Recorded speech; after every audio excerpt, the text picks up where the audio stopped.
வணக்கம், welcome back to the channel. மருத்துவமாக உணவு பகுதியில் இன்னைக்கு என்ன பார்க்க போறோம் அப்படின்னா, உப்மாவே சாப்பிடாதவங்களுக்கு கூட சுண்டி இழக்கக்கூடிய ஒரு கிச்சடி ரெசிபி தாங்க பார்க்க போறோம். இன்னைக்கு பார்க்க போறது வரகரிசியில் செய்யக்கூடிய கிச்சடி.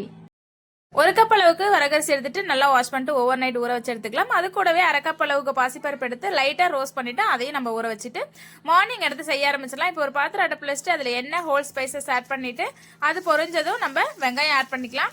வெங்காயம் வதங்கிறதுக்காக லைட்டா உப்பு சேர்த்துக்கலாம். உப்பு சேர்த்துட்டு நல்லா வதங்கட்டும். நம்ம எப்போ சொல்ற போலயே நம்மளோட தானியங்களையும் பாரம்பரிய அரிசிகளும் நிறைய சத்துக்கள் இருக்கு. அதே மாதிரிதான் நம்மளோட வரகரிசியும். இப்போ வெயில் காலத்துல நம்மளுக்கு நல்ல தாகம் ஏற்படும். அப்ப நம்ம இந்த வரகரிசியால செஞ்ச ஃபுட்டு சாப்பிடும் போது நம்மளுக்கு தாகம் குறையும். வெங்காயம் நல்லா வதங்கின பிறகு இது கூட கொஞ்சமா நம்ம இஞ்சி பூண்டு பேஸ்ட் சேர்த்துக்கலாம்.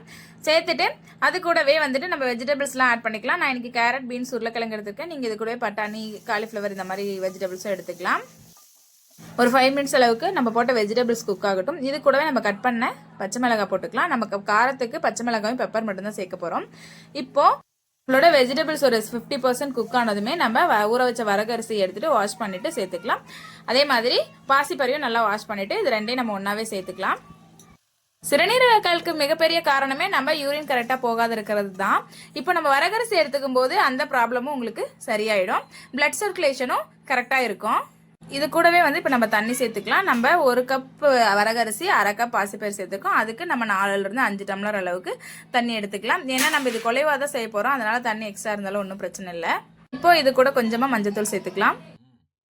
வயிற்று புண், குடல் புண்ணை சரி பண்ற அளவுக்கு மகிமை நம்ம வரகரிசியில இருக்குங்க. இப்போ நம்மளோட கிச்சடி ரெடி ஆயிடுச்சு. இது கூடவே நம்ம பெப்பர் பவுடரும் நறுக்கி வச்சு கொத்தமல்லி தலையும் சேர்த்து கிளறி எடுத்தோம் அப்படின்னா நம்மளோட சுவையான வரகரிசி கிச்சடி ரெடி. இதை நீங்க வரகரிசி மசாலா சாதம்னு கூட சொல்லலாம்.